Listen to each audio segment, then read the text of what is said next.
Havia um homem na terra de Uz, cujo nome era Jó, e era este homem íntegro, reto, temente a Deus, desviava-se do mal. Nasceram-lhe 7 filhos e 3 filhas. O seu gado era de 7.000 ovelhas, 3.000 camelos, 500 juntas de bois, 500 jumentas. Eram também muitíssimos os servos a seu serviço, de maneira que este homem era maior do que todos os do Oriente. Iam seus filhos à casa uns dos outros e faziam banquetes, cada um por sua vez, e mandavam convidar suas 3 irmãs, comerem, beberem com eles. Sucedia-se, pois, que decorrido o turno de dias dos seus banquetes, enviava Jó e os santificava e se lembrava de madrugada, e oferecia os holocaustos segundo o número de todos eles. Porque dizia Jó: porventura pecaram meus filhos, e amaldiçoaram a Deus no seu coração. Assim fazia Jó continuamente. Um dia em que os filhos de Deus vieram apresentar-se perante o Senhor, veio também Satanás entre eles. Então o Senhor disse a Satanás: de onde vens? E Satanás respondeu ao Senhor e disse: de rodear a terra e passear por ela. E disse o Senhor a Satanás: observaste tu a meu servo Jó? Porque ninguém há na terra semelhante a ele, homem íntegro, reto, temente a Deus, e que desvia ao mal. Então respondeu Satanás ao Senhor e disse: porventura temes Jó a Deus debalde? Porventura tu não o cercaste de sebe a ele, e sua casa a tudo quanto tem? A obra de suas mãos abençoastes, e o seu gado se tem aumentado na terra. Mas estende a tua mão, toca-lhe em tudo quanto eu tenho, e verás se não blasfema contra ti na tua face. E disse o Senhor a Satanás: eis que tudo quanto ele tem está na tua mão, somente contra ele não estendas a tua mão. E Satanás saiu da presença do Senhor. Sucedeu um dia em que os filhos e as suas filhas comiam e bebiam vinho na casa de seu irmão primogênito, que veio um mensageiro a Jó e lhe disse: os bois lavraram, os jumentas pastavam junto a eles, e deram sobre eles os sabeus, e os tomaram, e os seus servos feriram ao fio da espada, e só eu escapei para trazer-te a nova. Estando este ainda falando, veio outro e disse: fogo de Deus caiu do céu, e queimou as ovelhas e os servos e os consumiu. Só eu escapei para trazer-te a nova. Estando ainda este falando, veio outro e disse: ordenando os caldeus 3 tropas, deram sobre os camelos, e os tomaram, e os servos feriram ao fio de espada. Só eu escapei para trazer-te a nova. Estando ainda este falando, veio outro e disse: estando os teus filhos e tuas filhas comendo e bebendo vinho em casa de teu irmão primogênito, eis que um grande vento sobreveio da além do deserto, deu nos 4 cantos da casa e caiu sobre os jovens e morreram. Só eu escapei para trazer-te a nova. Então Jó se levantou, rasgou o seu manto e raspou a sua cabeça e lançou em terra e adorou. E disse: nu saí do ventre de minha mãe, não tornarei para lá. O Senhor deu, o Senhor o tomou. Bendito seja o nome do Senhor. Em tudo isso, Jó não pecou, nem atribuiu a Deus falta alguma. E vindo outro dia, em que os filhos de Deus vieram apresentar-se perante o Senhor, veio também Satanás entre eles apresentar-se ao Senhor. Então o Senhor disse a Satanás: de onde vens? Respondeu Satanás ao Senhor e disse: de rodear a terra e passear por ela. E disse o Senhor a Satanás: observaste o meu servo Jó? Porque ninguém há na terra semelhante a ele, homem íntegro e reto, temente a Deus, e que se desvia do mal, e que ainda retém a sua sinceridade, havendo-me tu incitado contra ele para o consumir sem causa. Então Satanás respondeu ao Senhor e disse: pele por pele, e tudo quanto o homem tem dará pela sua vida. Porém estende a tua mão e toca-lhe nos ossos e na carne, e verás se não blasfema contra ti na tua face. E disse o Senhor a Satanás: eis que ele está na tua mão, porém guarda a sua vida. Então saiu Satanás na presença do Senhor e feriu a Jó, de úlceras malignas, desde a planta do pé até o alto da cabeça. E Jó tomou um caco para se raspar com ele. Estava assentado no meio da cinza.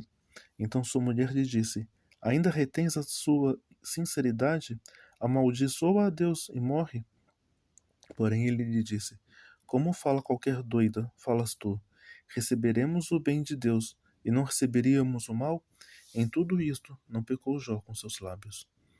Ouvindo, pois, 3 amigos de Jó todo este mal que tinha vindo sobre ele, vieram cada um do seu lugar. Elifaz, o temanita, Bilbalde, o suíta, Zofar, o namatita, e combinaram condoer-se dele para consolarem. Levantando de longe os olhos, não o conheceram, e levantaram a sua voz e choraram. Rasgaram cada um o seu manto, e sobre as suas cabeças lançaram pó ao ar. E assentaram-se com ele na terra 7 dias e 7 noites. E nenhum lhe dizia palavra alguma, porque viam a dor que era muito grande. Depois disto, abriu Jó a sua boca e amaldiçoou o seu dia. E Jó falando disse: Pereça o dia em que nasci, e a noite em que se disse: Foi concebido um homem. Converta-se aquele dia em trevas, e Deus, lá de cima, não tenha cuidado dele, nem resplandeça sobre ele a luz.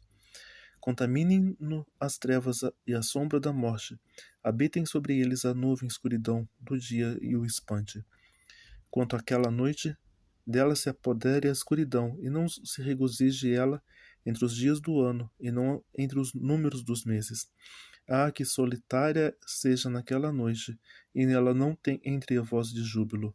Amaldiçoem naqueles que amaldiçoam um dia, que estão prontos para suscitar o seu espanto. Escureçam-se as trevas do seu crepúsculo, que espere a luz e não veja a pálpebra da alva. Porque não fechou as portas do ventre, nem escondeu dos meus olhos o canseira. Porque não morri eu desde a madre, e em saindo do ventre não expirei. Porque me receberam os joelhos, e porque os peitos para que me amasse. Porque já agora jazeria, repousaria, dormiria, então haveria repouso para mim. Com reis e conselheiros da terra que para si edificam casas nos lugares assolados, ou com os príncipes que possuem ouro, que enchem sua casa de prata, ou com o aborto oculto, não existiria como as crianças que não viram a luz. Ali os maus cessam de perturbar, e ali repousam os cansados. Ali os presos juntamente repousam e não ouvem a voz do exator. Ali está o pequeno e o grande, o servo livre e o seu senhor, porque se dá luz ao miserável e vida aos amargurados de ânimo, que esperam a morte, e ela não vem, cavam e procuram dela mais do que de tesouros ocultos, que de alegria saltam e exultam, achando a sepultura. Porque se dá luz ao homem cujo caminho é oculto, e quem Deus o encobriu. Porque antes do meu pão vem o meu suspiro, e os meus gemidos se derramam como água. Porque aquilo que temia me sobreveio, e o que receava me aconteceu. Nunca estive tranquilo, nem sosseguei, nem repousei, mas veio sobre mim a perturbação. Então respondeu Elifaz, o temanita, e disse: Se intentarmos falar-te, enfadar-te-ás? Mas quem poderia conter as palavras? Eis que ensinastes a muitos e tens fortalecido as mãos fracas. As tuas palavras firmaram os que tropeçavam, e os joelhos desfalecentes tens fortalecido. Mas agora que se trata de ti, te enfadas e tocando-te a ti te perturbas. Porventura não é o teu temor de Deus, a tua confiança e a tua esperança a integridade dos teus caminhos? Lembra-te agora, qual é o inocente que jamais pereceu, e onde foram os sinceros destruídos? Segundo eu tenho visto, os que lavram iniquidade e semeiam mal, cegam o mesmo. Com hálito de Deus perecem, e com o sopro da sua ira consomem. O rugido do leão e a voz do leão feroz e os dentes dos leãozinhos se quebram. Perece o leão velho, porque não tem presa, e os filhos da leoa andam dispersos. Uma coisa me foi trazida em segredo, e os meus ouvidos perceberam um sussurro dela. Entre pensamentos vindos de visões da noite, quando caí sobre os homens o sono mais profundo, sobrevieram-me o espanto e o tremor, e todos os meus ossos estremeceram. Então o espírito passou por diante de mim, fez-me arrepiar os cabelos de minha carne. Parou ele, porém não conhecia a sua feição, Um vulto estava diante dos meus olhos. Houve silêncio, e ouvi uma voz que dizia: Seria porventura o homem mais justo do que Deus?